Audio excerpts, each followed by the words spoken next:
Hello friends, मैं study 91 channel से नितिन गुप्ता आप सबका बहुत बहुत स्वागत करता हूं। दोस्तों बहुत बहुत स्वागत है आपका हमारे चैनल में। और आज दोस्तों हम कवर करने जा रहे हैं इंडियन कॉन्स्टिट्यूशन को, यानी भारतीय राज व्यवस्था को। और आज हम अपने टॉपिक को और आगे बढ़ाएंगे। हम लोग पिछली क्लास में बात कर रहे थे मूल अधिकार के बारे में।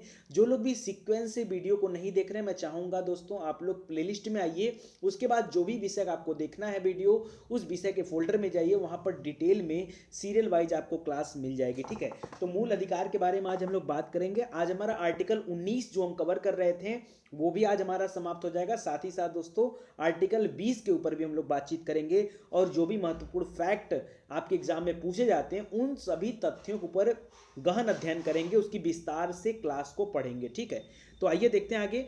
जिन लोगों को हमारे क्लास नोट्स, हमारे पीडीएफ नोट्स चाहिए, वो विजिट करें हमारे वेबसाइट पर जिसका नाम है www.study91.org। इसके अलावा दोस्तों अगर अभी तक आपने हमारे चैनल को सब्सक्राइब नहीं किया तो जल्दी से कर लीजिए, क्योंकि तभी आपको पता चल पाएगा कि कितने वीडियो अपडेट किए जाते हैं। ठीक है, और एक आखिरी सूचना आपके साथ में शेयर करना चाहूँगा। निवेदन है आपसे कि अगर आपके वीडियो देखने के दौरान किसी भी तरह का एडवर्टीजमेंट आता है तो प्लीज़ उसको पूरा देखा करिए, उसको स्किप मत किया करिए प्लीज़। अगर आप लोगों को लगता है कि नितिन सर वाकई मेहनत कर रहे हैं और बढ़िया क्लास प्रोवाइड कर रहे हैं, फैक्ट अच्छे हैं, कंटेंट अच्छे हैं, तो प्लीज़ आप सिर्फ और सिर्फ इतना करिए कि वीडियो के दौरान देखने के दौरान अगर किसी तरह का एडवर्टीजमेंट आता है तो उसको पक्का देखिए, उसको स्किप मत किया करिए। साथ ही साथ अगर वीडियो जब आपका समाप्त होता है तो उसको शेयर किया करिए, ताकि ज़्यादा से ज़्यादा भाई बंधु इसको देख पाएँ। आइए स्टार्ट करते हैं। तो आज की टॉपिक दोस्तों हमारी है अभिव्यक्ति की स्वतंत्रता और देशद्रोह का मामला। तो मोस्ट इंपॉर्टेंट टॉपिक है दोस्तों, देशद्रोह का मामला।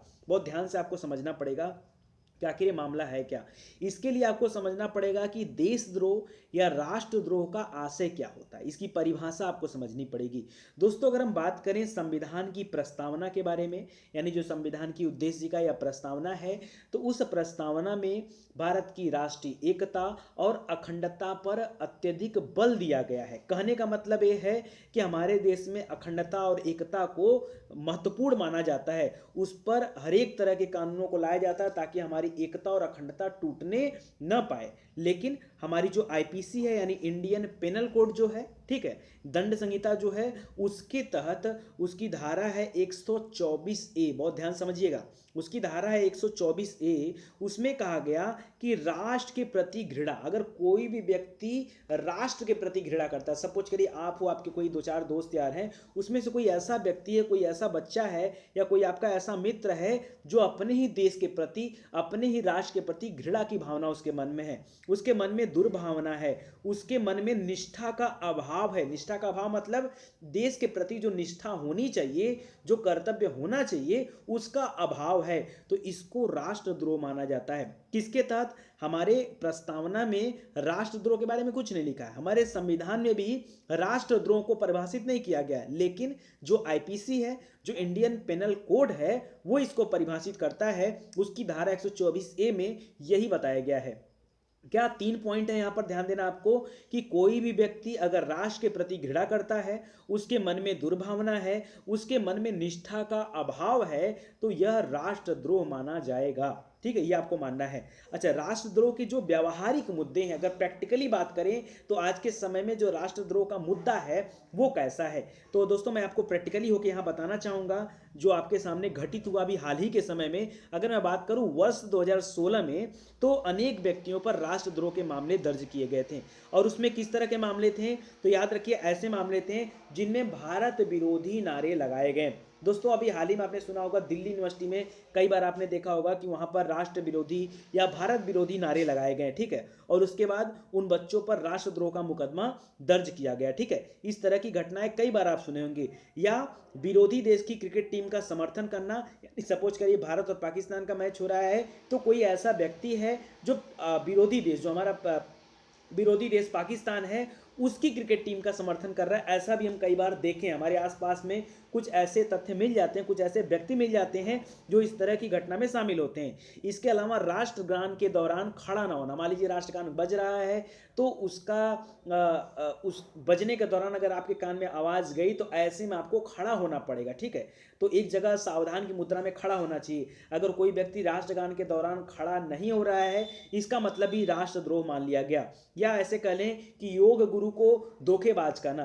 कुछ दिन पहले दिल्ली मैदान में आपने देखा होगा, वहाँ पे बाबा रामदेव जी का भाषण चल रहा था, जिनको योग गुरु कहा जाता है, और उनको जो है कुछ व्यक्ति उनके ऊपर टीका टिप्पणी किए थे, धोखेबाज कहे थे। या हम कहते हैं कि हमारे प्रधानमंत्री के बारे में भी बहुत सारे लोग अनाप शनाप बकते रहते हैं या गलत चीज़ें वक्तव्य देते रहते हैं। तो ऐसे में क्या ये सारी चीज़ें राष्ट्रद्रोह मानी जाए अथवा नहीं मानी जाए? तो हकीकत तो है दोस्तों कि इन सभी तथ्यों को ध्यान में रखते हुए राष्ट्रद्रोह के मामले यहाँ पर शुरू की गए। इन आधार पर राष्ट्रद्रोह के मामले व्यक्ति के ऊपर चलाए गए थे। ये जो ऊपर आधार दिया गया, इनके आधार पर चलाए गए थे, लेकिन आगे चल के इनकी आलोचना होती है। अब वही आलोचना आपको समझ, देखिए आप अगर संविधान को पढ़ रहे हैं तो कुछ तथ्य आपको ऐसे मिलेंगे जो पहले समस्या आती है, उस पर आलोचना होता है, उस पर निष्कर्ष निकलता है, उस पर सुप्रीम कोर्ट का बयान आता है, न्यायपालिका, कार्यपालिका, अलग अलग व्यक्तियों का अलग अलग बयान आता है, और हमें सभी के बयानों को, सभी के स्टेटमेंट को ध्यान से देखना पड़ेगा।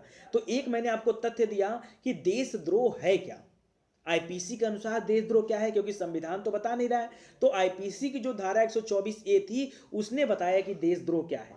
निष्ठा की भावना की कमी है, अगर हमारे देश के प्रति घृणा की भावना है, राष्ट्र के प्रति घृणा की भावना है, तो देशद्रोह माना जाएगा, ऐसा आईपीसी कहता है। फिर हमने आगे देखा कि किस तरह से प्रैक्टिकली देशद्रोह के मामले दर्ज किए गए। अब आलोचना उसकी सुनिए। कह रहा भारत सदृश लोकतांत्रिक देश में, भारत ही नहीं जितने भी लोकतांत्रिक देश हैं उन सभी देशों में अभिव्यक्ति की स्वतंत्रता सर्वाधिक महत्वपूर्ण मानी जाती है। अभिव्यक्ति मतलब आप अपने विचारों को प्रकट करने के लिए स्वतंत्र हैं। भाई आपके मन में अगर कोई विचार है तो क्या आप बोलेंगे नहीं, किसी से बोलेंगे ना? तो कहने का मतलब क्या है कि आप अभिव्यक्ति की स्वतंत्रता आपको मिलती है। हर एक देश, जितने भी लोकतांत्रिक देश हैं, वो आपको अभिव्यक्ति की स्वतंत्रता देता है, अपने विचारों को व्यक्त करने की स्वतंत्रता आपको देता है। और व्यवहार में देखा जा रहा है कि सरकार की आलोचना, सपोज करिए अब आपके मन में क्या है, आपको लेके चलना, दोनों तरफ सोचना है। आप क्या है कि जो भी केंद्र सरकार है, मान लीजिए अभी बीजेपी केंद्र में है, ठीक है, केंद्र में कोई भी सरकार हो, आप क्या कर रहे हैं कि केंद्र सरकार की आलोचना कर रहे हैं, या केंद्र सरकार के विरुद्ध उठने वाली आवाजों को इस समय राष्ट्रद्रोह करार दे दिया जाता है। तो एक्चुअली क्वेश्चन सुनिए पहले, ये तो उत्तर हो गया कि अगर आप सरकार की आलोचना कर रहे हैं, यानी सरकार के विरुद्ध आवाज उठा रहे हैं, तो क्या यह भी राष्ट्रद्रोह करार दिया जाएगा? ये एक आलोचना हुई, क्योंकि अभी ऊपर ही आपको बताया गया है। यहां पर देखिए चौथा वाला पॉइंट जो था कि योग गुरु को धोखेबाज कहा गया। तो ऐसे में कई बार आपने सुना होगा कि चौकीदार चोर है, ठीक है, ऐसा। तो आप सभी जानते हैं कि चौकीदार किस व्यक्ति को इंडिकेट किया जा रहा है, चोर किस व्यक्ति को कहा जा रहा है, ठीक है ना? या ये सारी चीजें आप देख रहे हैं। तो क्या इस तरह से अगर योग गुरु को धोखेबाज कहना देशद्रोह माना जा रहा है, तो क्या सरकार के खिलाफ आलोचना करना या सरकार के कार्यों के विरुद्ध आवाज उठाना, क्या यह भी एक राष्ट्रद्रोह है? बताइए, क्या यह भी एक देशद्रोह है? अगर ऐसा हो जाए तो लोग आवाज तक नहीं उठा पाएंगे। भाई कोई काम, कोई तानाशाही सरकार आ जाएगा तो क्या कोई उसका अपोज नहीं करेगा? अब देखिए वहां पर न्यायपालिका आपका निर्णय कैसे देती है, उसका स्टेटमेंट क्या होता है। कह उच्च न्यायालय के निर्णय में कहा गया है कि मात्र नारा लगा देना राष्ट्रद्रोह की श्रेणी में नहीं आता है। केवल नारेबाजी करना राष्ट्रद्रोह की श्रेणी में नहीं आता है। यदि नारा लगाने से हिंसा भड़क जाए तब इसे हम राष्ट्रद्रोह की श्रेणी में रखेंगे, अन्यथा सिर्फ और सिर्फ नारा लगा देना राष्ट्रद्रोह नहीं माना जाता है। ऐसा स्टेटमेंट आया हमारे न्यायपालिका का, यानी सुप्रीम कोर्ट के द्वारा, हाई कोर्ट के द्वारा इस तरह के निष्कर्ष दिए गए। आगे बता रहा है, कुल मिला के कंक्लूजन क्या निकलता है? कंक्लूजन यह है दोस्तों कि संविधान के मूल अधिकारों के भाग में अभिव्यक्ति की स्वतंत्रता प्रदान की गई है। बिल्कुल सही है, यानी आप अपने विचारों को प्रकट कर सकते हैं, ये आपका मूल अधिकार है। संविधान इतना अधिकार आपको देता है, तो उस पर अनुच्छेद 19 में ही प्रतिबंध भी लगाए गए। पिछले क्लास में मैंने आपको बताया था कि किस तरह से रेस्ट्रिक्शन को भी ला के रखा गया है, जो कि खंड 2 में बताया गया था, अनुच्छेद 19 के खंड 2 में बताया गया था। प्रतिबंध यानी जो रिस्ट्रिक्शन है, तो आपको अपने विचार कहां प्रकट करने हैं, और उसके लिए जो रिस्ट्रिक्शन है उस रिस्ट्रिक्शन को भी आपको ध्यान में रखना है, ठीक है। ये चीजें थी।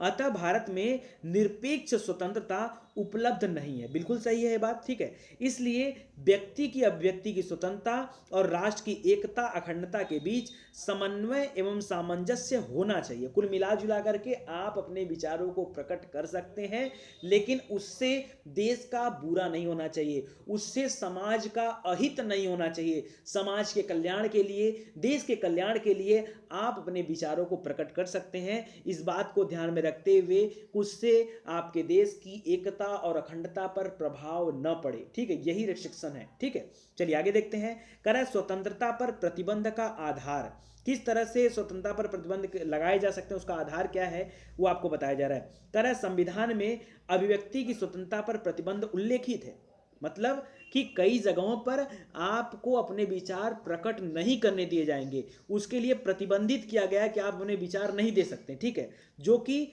लोक व्यवस्था, सदाचारी, मानहानि, राष्ट्रीय सुरक्षा और अखंडता आधारों पर अभिव्यक्ति की स्वतंत्रता को प्रतिबंधित किया जा सकता है। कहने का अभी आपने कुछ दिन पहले देखा होगा राफेल विवाद था, ठीक है।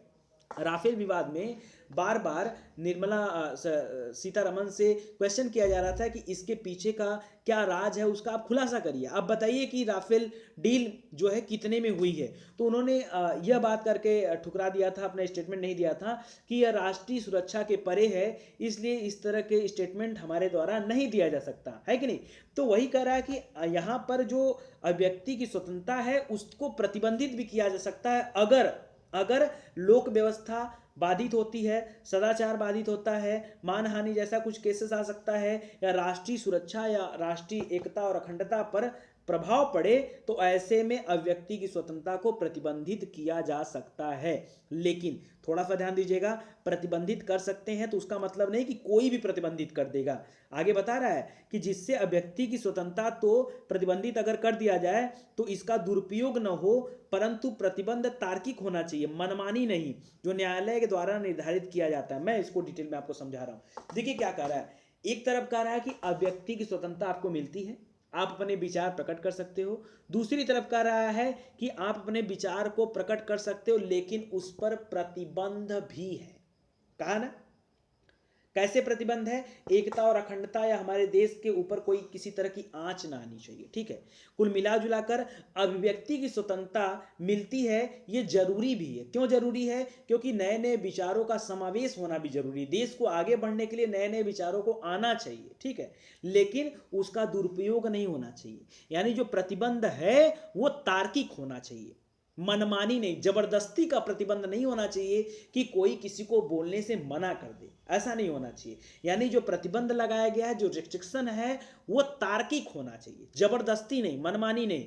और यह प्रतिबंध किसी व्यक्ति विशेष के द्वारा नहीं, यह प्रतिबंध न्यायालय द्वारा निर्धारित किया जाता है कि किसी व्यक्ति को बोलना है कि नहीं बोलना है, वो अपने विचार को प्रकट कर सकता है अथवा नहीं कर सकता है। यह कौन डिसाइड करेगा, यह न्यायालय डिसाइड करती है, ठीक है।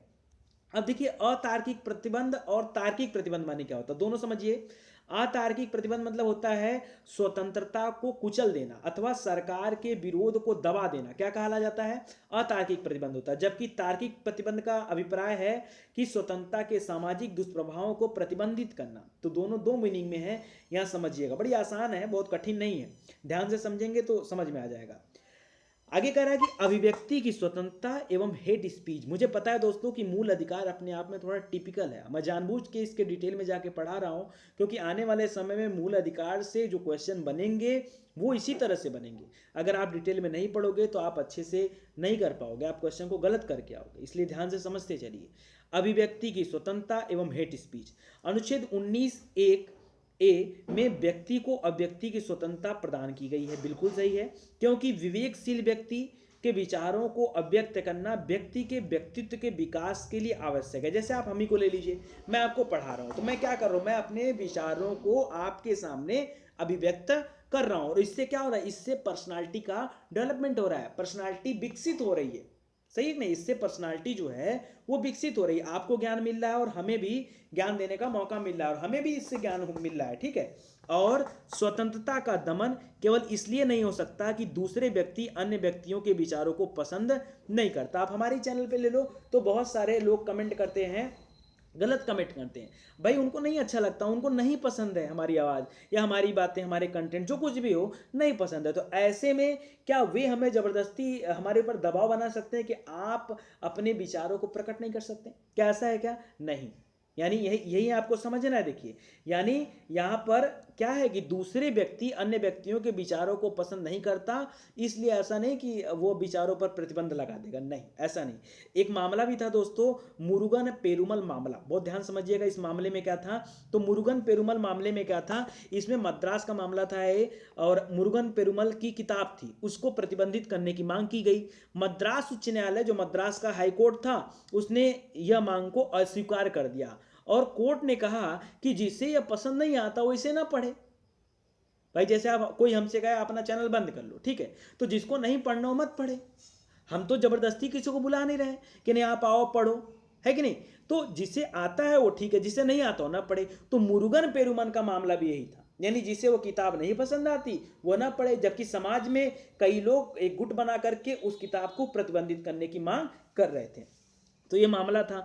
आगे कह रहा था कि परंतु अव्यक्ति की स्वतंत्रता के नाम पर दूसरे समुदाय की भावनाओं को भड़काना, यानी आपको अपने विचार प्रकट करने का मौका मिल रहा है, इसका मतलब एक कतई नहीं है कि आप किसी समुदाय की भावना के साथ खिलवाड़ करें, उसको भड़काएं, सांप्रदायिक हिंसा को बढ़ावा दें या किसी अन्य समुदाय के प्रति घृणा पैदा करें, ऐसी अनुमति नहीं दी जा सकती है। यानी बहुत सारे नेता ऐसे आप लोग जानते होंगे जो इस तरह के भाषणबाजी करते हैं, जिससे हमारे समाज में रहने वाले दूसरे वर्ग को बड़ी आहत मिलती है, बड़ी आहत पहुंचती है, ठीक है।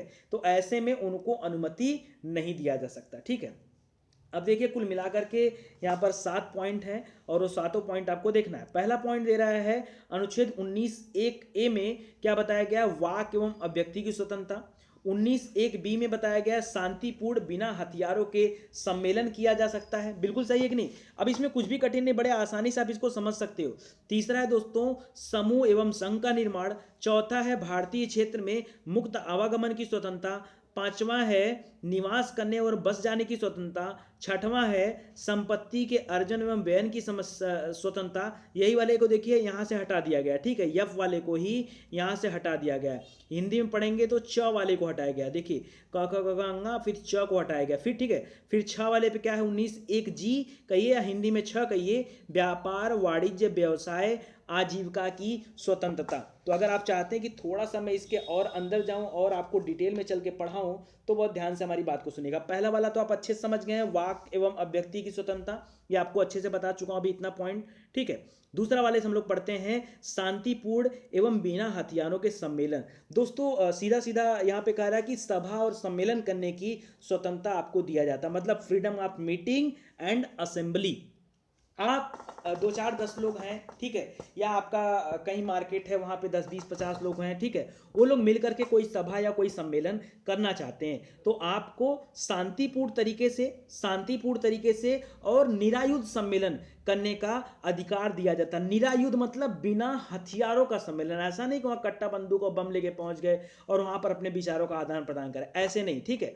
यानी आप सार्वजनिक सम्मेलन बुला सकते हैं, सभा कर सकते हैं, जुलूस निकालने का भी अधिकार आपका एक मूल अधिकार है। ध्यान से समझिएगा, जुलूस निकालने का अधिकार भी आपका एक मूल अधिकार है, बशर्ते वो जुलूस निरायुध होना चाहिए, यानी बिना हथियारों का होना चाहिए। हथियार लेकर के जुलूस नहीं निकाला जाता कि बाइक पे बैठ गए और पिस्टल कट्टा लेकर के फायरिंग मारते जा रहे हो और जुलूस निकालो, ये चीज़ें गलत है। और दूसरी, इस पे रिस्ट्रिक्शन भी है, ठीक है, इस पे निर्बंध भी लगाता है अनुच्छेद 19 सबसेक्शन सब आर्टिकल 3, इस पे जो है निर्बंध भी लगाता है कि उससे भारत की प्रभुता या अखंडता और लोक व्यवस्था के हित में ये कार्य होना चाहिए, वो प्रभावित नहीं होना चाहिए, तभी ये आपको परमिशन मिलेगा, अदरवाइज ये मूल अधिकार आपका तुरंत समाप्त हो जाएगा। तीसरा दिया दोस्तों समूह एवं संघ का निर्माण। इसमें क्या है, यानी जो भारत के नागरिक हैं उनको किसी भी तरह का संगठन या संघ बनाने का स्वतंत्रता दिया जाता है, वो बना सकते हैं, इसके लिए उनके पास फ्रीडम है, ठीक है। किसी संघ मतलब क्या, समूह मतलब क्या, जैसे वो कोई राजनीतिक पार्टी बनाना चाहते हैं बना सकते हैं, कोई श्रमिक संघ बनाना चाहते हैं बना सकते हैं, कोई कंपनी बनाना चाहते हैं, सोसाइटी बनाना चाहते हैं, पार्टनरशिप फर्म बनाना चाहते हैं, ठीक है, सोल प्रोप्राइटरशिप बनाना चाहते हैं, कोऑपरेटिव सोसाइटी बनाना चाहते हैं, कुछ भी इस तरह का काम आप कर सकते हो। यानी आपको संगठन बनाने का अधिकार दिया जाता है, उसको चलाने का अधिकार दिया जाता है, ये आपका मूल अधिकार है। बशर्ते बशर्ते क्या, प्रभुता, एकता, अखंडता, लोक व्यवस्था पे प्रभाव नहीं पड़ना चाहिए, बस सिंपल सी बात, ठीक है। चौथा दे रहा है भारतीय क्षेत्र में मुक्त आवागमन की स्वतंत्रता। आवागमन मतलब क्या, आप भाई 29 राज्य हैं, 7 केंद्र शासित प्रदेश हैं, कहीं भी आ सकते हो, जा सकते हो। हाँ, ये अलग बात है कि लक्षद्वीप और अंडमान निकोबार द्वीप समूह के कुछ द्वीपों पर जाना रिस्ट्रिक्शन है, ठीक है, वहां पे आपको भारत सरकार से परमिशन लेना पड़ेगा, तब जाना पड़ेगा। इस तरह से कुछ चीजें हैं, तो खैर ये एक्सेप्शन में आते हैं, ठीक है। फिलहाल तो आप कहीं भी आ सकते हो, जा सकते हो, कोई दिक्कत नहीं है। पांचवा पॉइंट है निवास करने और बस जाने की स्वतंत्रता। इसमें थोड़ा सा आपको ध्यान देना है, पूरे भारत में आप कहीं भी चाहो निवास कर लो, बस जाओ, बशर्ते जम्मू कश्मीर एक अपवाद के रूप में। यहाँ पे दूसरे राज्य का कोई व्यक्ति न तो यहाँ पर कोई संपत्ति क्रय कर सकता है, न ही अस्थायी रूप से निवास कर सकता है। हाँ, घूमने जा सकते हो, निवास नहीं कर सकते। तो जम्मू कश्मीर यहाँ पर एक्सेप्शन में आ जाता है। और यहाँ से 6 वाला जो है, इसको तो यहाँ से हटाई दिया गया है और 300 क में रख दिया गया है, ठीक है। 7वां नंबर देख लीजिए, व्यापार, वाणिज्य, व्यवसाय और आजीविका की स्वतंत्रता। तो इसका मतलब यह है दोस्तों कि आप भारत के किसी भी जगह पर जा करके आप अपनी आजीविका से संबंधित अपना व्यापार, व्यवसाय, कुछ भी आप वहां जाके कर सकते हैं, कोई दिक्कत नहीं है, कोई आपको मना नहीं करेगा। ये चीजें, तो ये भी आपका क्या है, एक तरह का मूल अधिकार है, ठीक है, जो कि आपको अनुच्छेद 19(1)(g देता है। अगला दोस्तों, अब इसी के साथ हमारा अनुच्छेद 19 जो है वो पूरी तरीके से समाप्त होता है। और अब हम लोग बढ़ रहे हैं अनुच्छेद 20 की तरफ, आर्टिकल 20 की तरफ, ठीक है। आर्टिकल 20 दोस्तों दोष सिद्धि के संबंध में संरक्षण देता है। इसका नाम ही क्या है, दोष सिद्धि के संबंध में संरक्षण। बहुत छोटा सा है, लेकिन आपको बड़े ध्यान से समझना पड़ेगा। सुनिए क्या है, कह रहा है किसी व्यक्ति को विधि के उल्लंघन के आधार पर ही दंडित किया जाएगा यदि तत्कालीन विधि में उस कार्य को अपराध घोषित किया गया है। सपोज करो, अच्छा एक बात बताओ, आपको कोई भी न्यायपालिका का कोई भी सदस्य, चाहे पुलिस हो, चाहे प्रशासन हो, कोई भी आपको दंडित कब करेगा, जब आप किसी नियम का उल्लंघन करेंगे। सरकार द्वारा या संविधान द्वारा बनाए गए किसी नियम के उल्लंघन करने के बाद ही आपको दंडित किया जाएगा, अदरवाइज कोई आपको दंडित नहीं कर सकता। कोई बिना बात का अगर आपको दंडित कर दिया तो आप न्यायालय जा सकते हो, आप जो है न्यायालय के समक्ष जा करके न्याय ले सकते हो, ठीक है, न्याय मांग सकते हो, ठीक है। तो यह ध्यान दीजिए, यानी अगर कोई व्यक्ति किसी विधि का उल्लंघन करता है तो उस आधार पर ही उसको दंडित किया जाएगा। लेकिन उस अब जो भी वो गलती किया है, जिस विधि का उल्लंघन किया है, उसके लिए जो अपराध घोषित किया गया है, उसके लिए वो अपराध जो है किसी न किसी किताब में, किताब क्या, जो हमारा सीआरपीसी है, आईपीसी में उसको बताया गया हो, तभी तभी, ठीक है, ये चीज ध्यान दीजिएगा।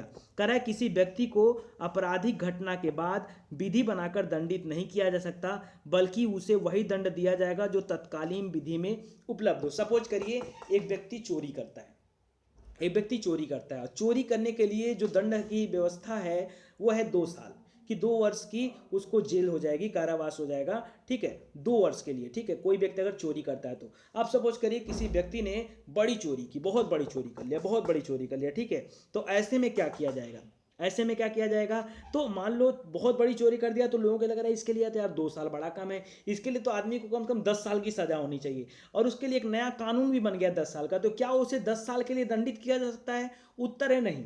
क्यों?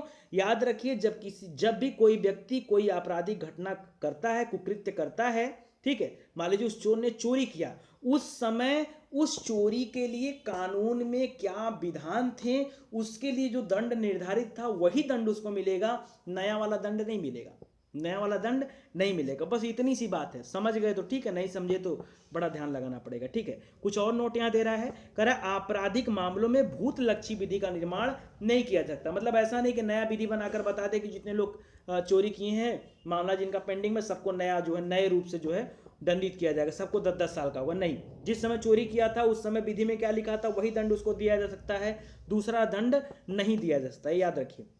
कुछ और पॉइंट यहां दे रहा है, कह रहा है व्यक्ति को उतना ही दंड दिया जाएगा जितना तत्कालीन विधि में उल्लेखित है, उससे ज्यादा दंड उसको नहीं दिया जा सकता।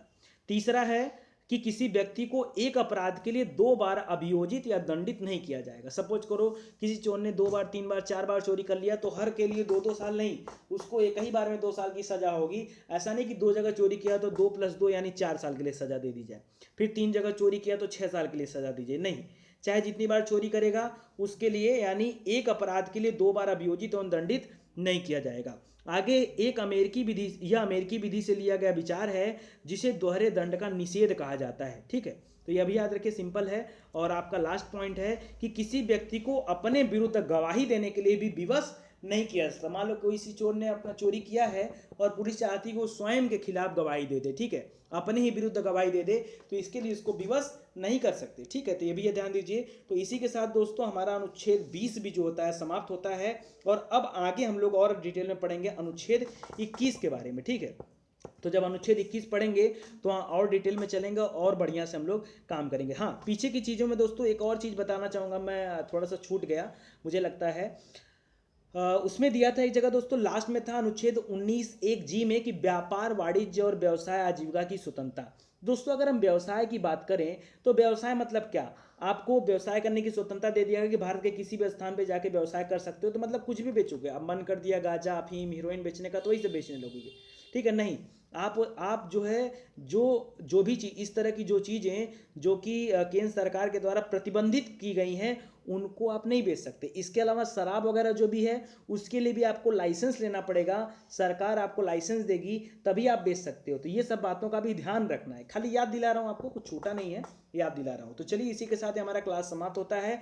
अगली क्लास दोस्तों बहुत इंपॉर्टेंट क्लास होगी, अनुच्छेद 21 मोस्ट इंपॉर्टेंट है क्योंकि वो है जीवन जीने का अधिकार, ठीक है, मोस्ट इंपॉर्टेंट, जीवन जीने का अधिकार। तो अनुच्छेद 21 में पर्सनल लिबर्टी से संबंधित बहुत सारे तथ्यों को देखेंगे, मतलब व्यक्ति के प्राण एवं दैहिक स्वतंत्रता से संबंधित बहुत सारी बातें पढ़ेंगे और कई सारे वहाँ केसेस हैं, उन केसेस के बारे में भी हम लोग देखेंगे। तो अगली क्लास में दोस्तों मुलाकात होता है। उम्मीद करता हूँ कि आपको वीडियो अच्छा लगा होगा, और अच्छा लगा होगा तो प्लीज़ वीडियो को शेयर जरूर से करिएगा। Thank you so much. और प्लीज़ दोस्तों किसी तरह का एडवर्टीजमेंट आता है तो उसको पूरा देखा करिए, स्किप मत किया करिए, ठीक है। Thank you.